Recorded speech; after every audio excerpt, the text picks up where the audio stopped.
Hi there, I'm Deb Gemmell of debgemmellmods, and mods are modifications which will be very clear in a few minutes.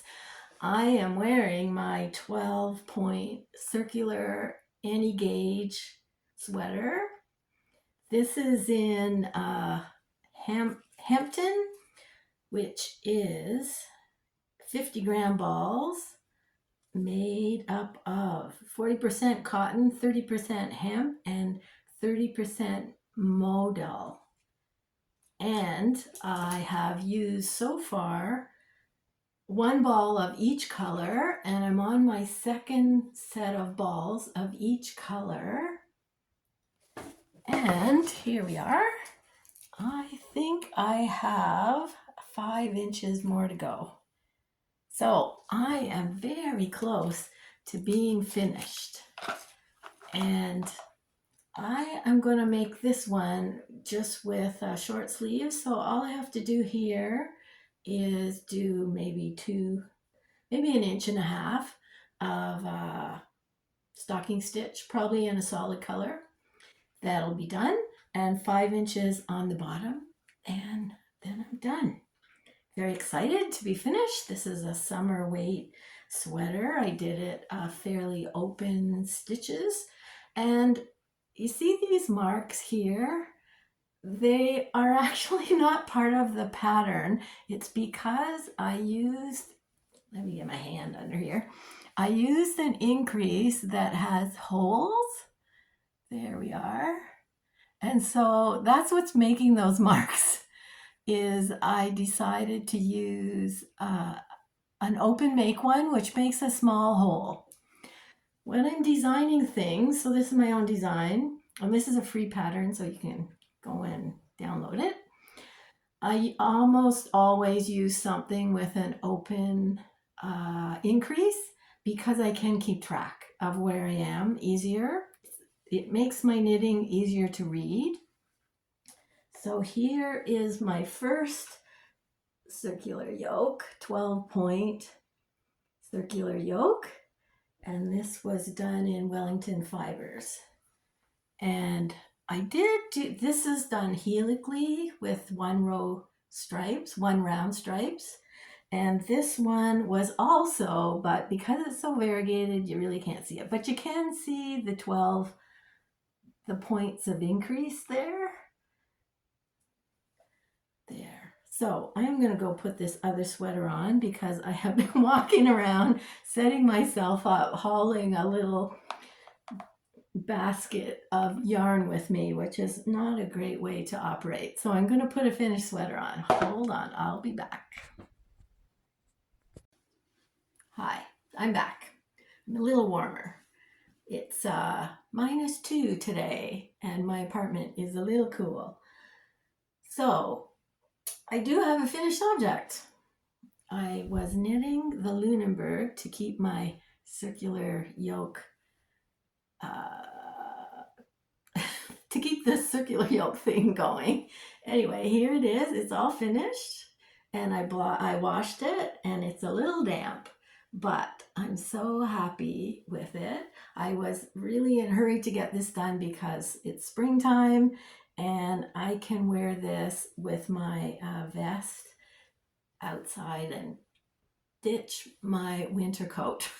Very happy to do that. So the reason I wanted to knit this one was this is based on the Swedish Bauhaus, I think it's Bohus style of yoke, and it was started by Swedish women in 1939 to try to make money for their families. And they knit these sweaters and sold them to high-end boutiques. I think that's the story. There's a book written called Poems of Color that documents this. Anyway, they didn't really do motifs like you see quite often now. They did really just a color blend. This is a motif that you will see in them with purl stitches. So that's what makes them different, is there's purl stitches in the motifs. So this is one, and it has purl stitches in the middle. There's another one with a purl stitch right in the middle. there, purl stitches. So that's something that they did that was a little bit different. And since I had read the book and was kind of interested, I was really happy to be knitting this.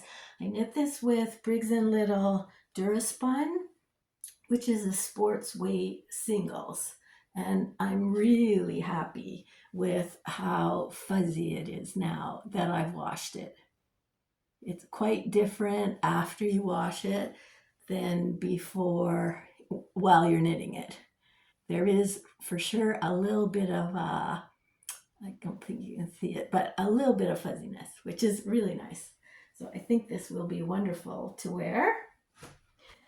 The other thing I was working on to give myself a break from 3 sweaters and all those sleeves was to knit a blanket by Meg Swanson. So it's from this book, Hand Knitting with Meg Swanson.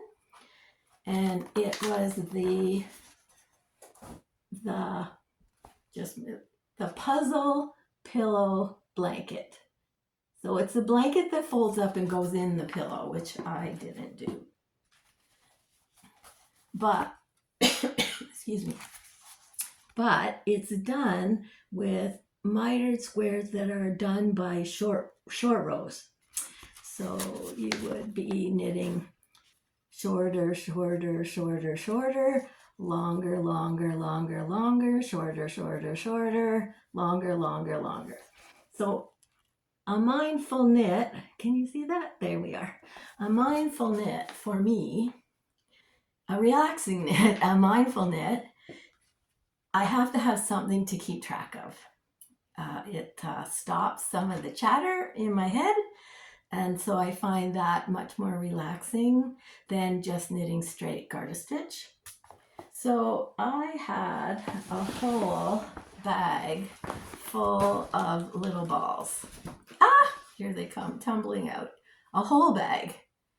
And now I have half a bag because I held these 2 strands together with I was using a 5mm needle, which is much bigger than they're saying to use.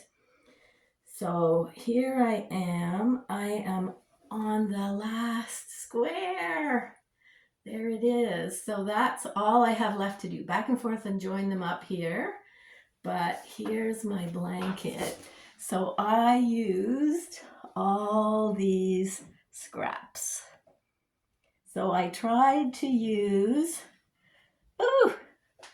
it's a good size blanket now. I tried to use 1 solid and 1 variegated. So, sort of like that throughout the whole blanket. And it was really fun. And I used the Russian join.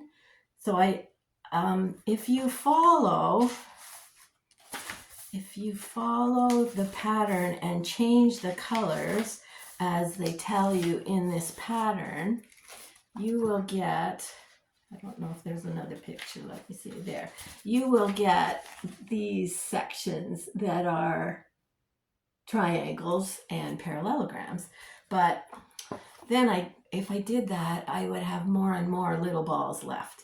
So I just used a variegated color and a solid color together and did them until one of them ran out, picked another variegated, sewed Russian joined it to the variegated that ran out, went until the solid ran out, picked another solid. So you can probably tell my color choices through my blanket, lots of blue and some colors, and then I went into green, and then I went into gray. So as my solid. So I really enjoyed knitting that, and I added an extra section on the side because it's one thing to follow the pattern and then you say, oh yeah, I know how this works, until you go off the pattern and then start going along and saying, whoops, what do I do now? Like, I'm not quite sure now because I was following the instructions and I didn't really learn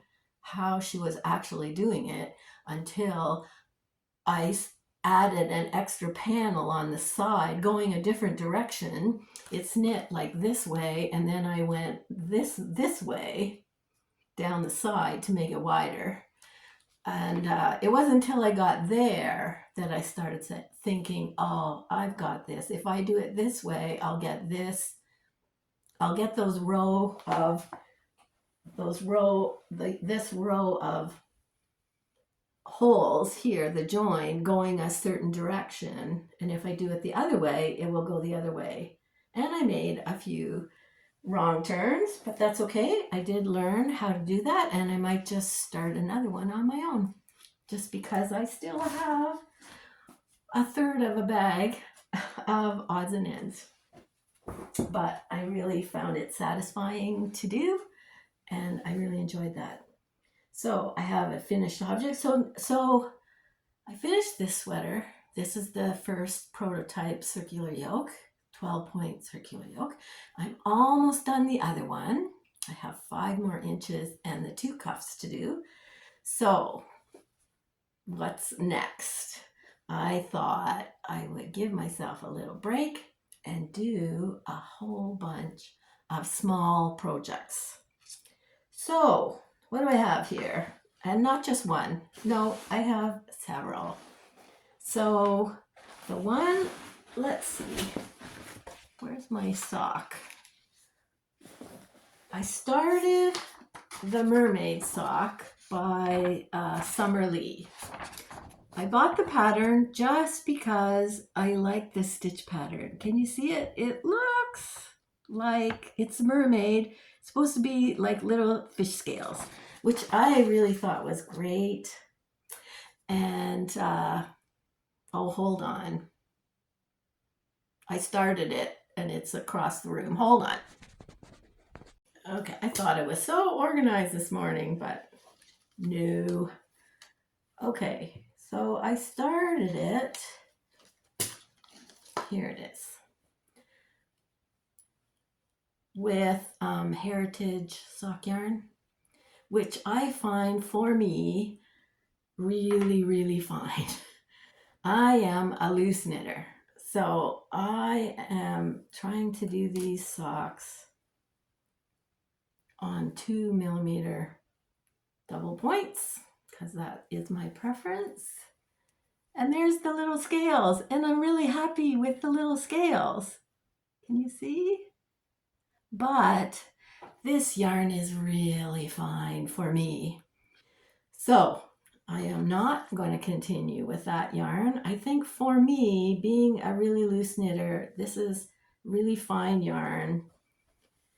And to be manipulating it, I'm finding it a little splitty. So I am going to knit it with Shellridge yarns, and I thought I had it's probably sitting on my desk. Anyway, this is Strange Brew Shellridge yarns. Can you see all the colors? It's coming up very blue. It's tealier than this.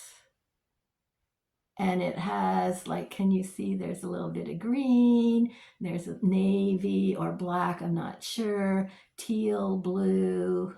There's actually a little bit of purple, I think.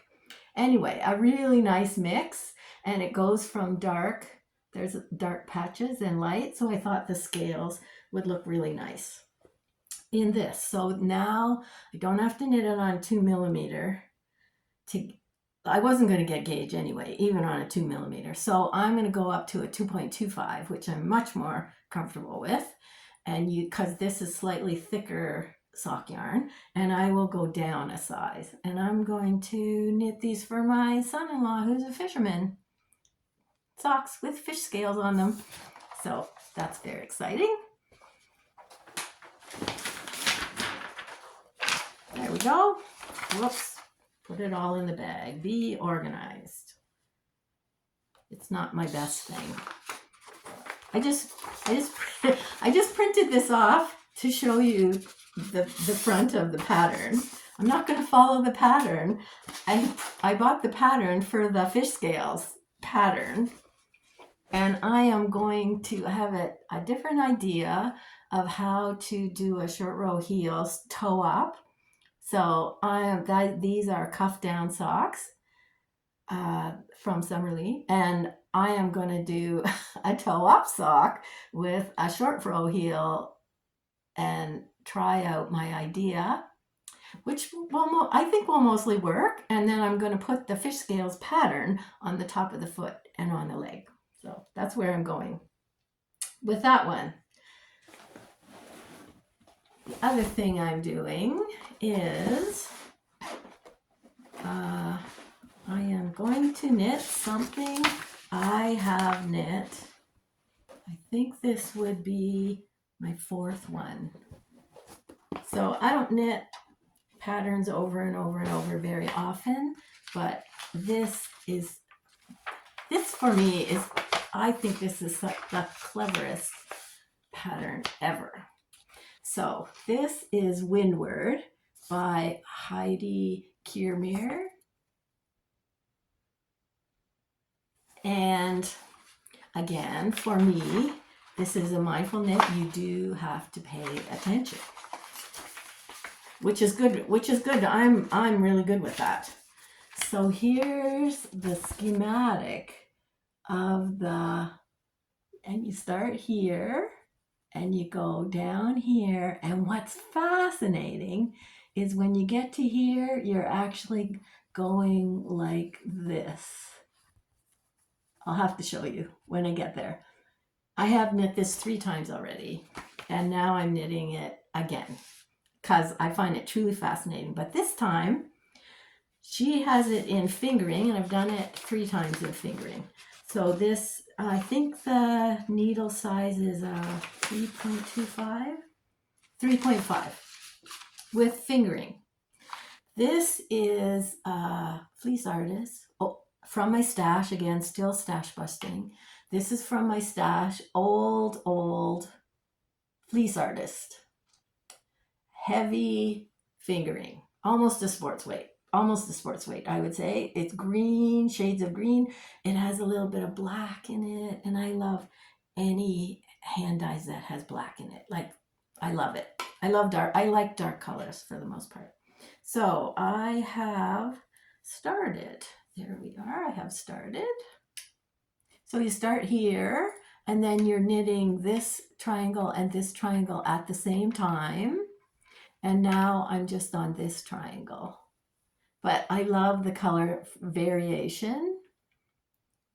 There, can you see that? There, the color variation because of the hand dyed, and it's heavier. So I started, the pattern says 3.5. I started with a 4, and now I'm on a 4.5. And I'm really happy now with the drape of this. And it's going to be bigger, which I'm very excited about. And I have two skeins of this. So the only problem with this pattern is you need over 500 yards. Now I'm going to need more because I'm on a bigger needle, but that's fine. So it means it's not a 100-gram fingering project. You do need into your second ball to do this, but it's so fascinating. So what I'm going to do is at each of these lines, especially here, there's a different rate of decrease or increase. Either one, decrease or increase. So what I did last time, which really worked, was I used a different looking marker for each of the lines, so I knew I could keep track of whether I increased on this side every row and then increased on the other side every 4th row or whatever. So she does give you charts, or that would be helpful. She does give you charts to follow, which are actually really helpful, and all it really takes is a glance at it and say, oh yeah, this is what I'm doing. So anyway, if you're looking for a very clever shawl, a scarf, it's a scarf, a very clever scarf pattern, this one is really terrific. Just trying to see if there's a picture, and I don't. Oh, there it is. So here's another chart. Yep, charts to follow. But here, so there it is. Anyway, I'm very excited. I probably have done this over the last 5 years. I could do one a year. I just find it endlessly fascinating. And I can't figure out how she figured out how to do it, which is terrific. Okay, and then what else do I have here? Oh, that's there. The other thing I did was I went shopping, and I haven't been in a yarn store in a year. Well, since the fall. I've mostly been doing my knitting at home and shopping in my own stash, which is great. But I have been following Waxwing. There it is, Waxwing. So they are a new company. They're in Guelph, which is where I live close to. And they are doing non-superwash wool.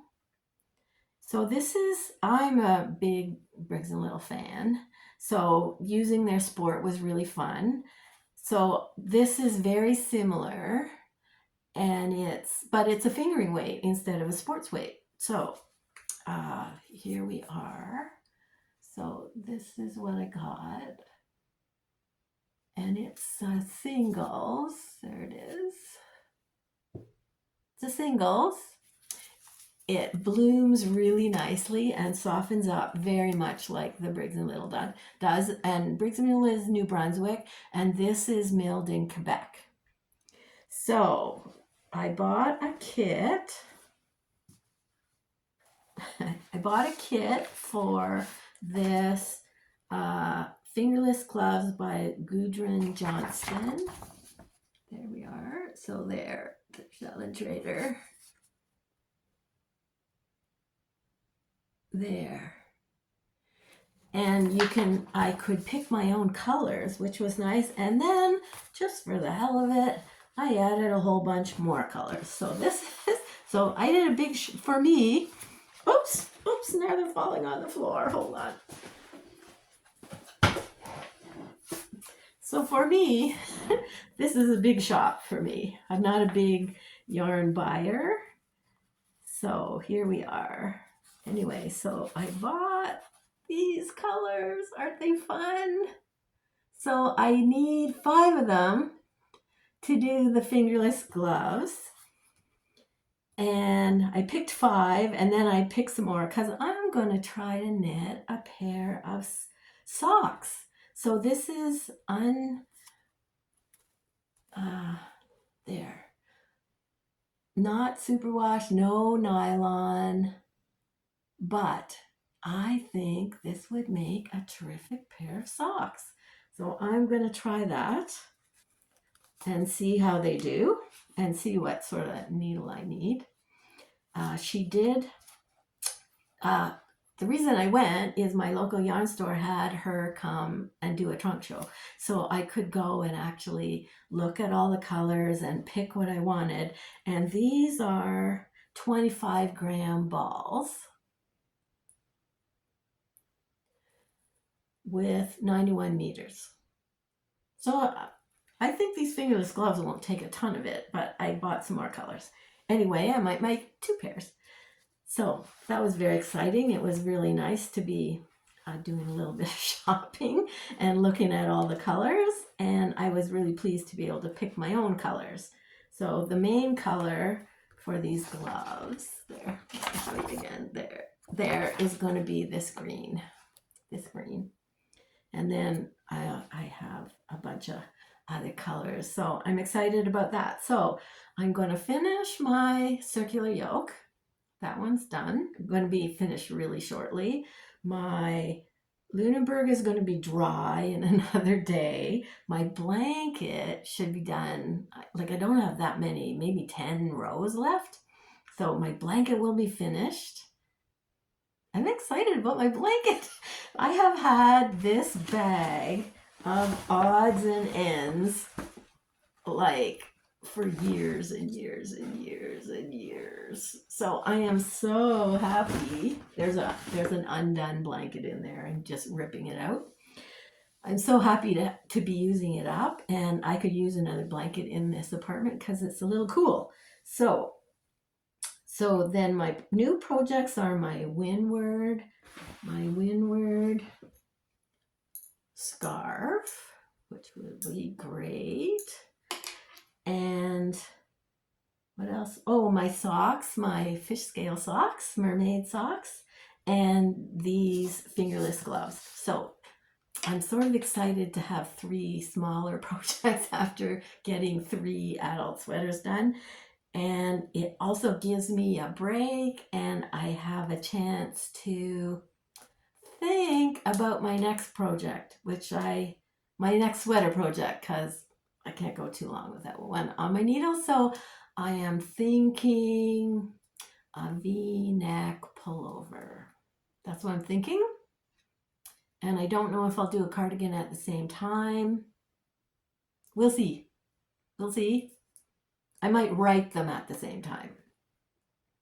We'll see. Okay, so that's where I'm going. So I'm hoping to have maybe in a week or two a couple smaller projects finished. I don't know.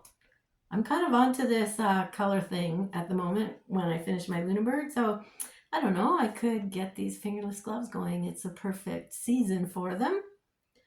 Spring. We have a very short season where you can wear fingerless gloves, but if I get going on them, I could have it done for spring hiking, biking. So, okay. So I hope you have a great week or week or two, and I'll talk to you soon. Bye-bye.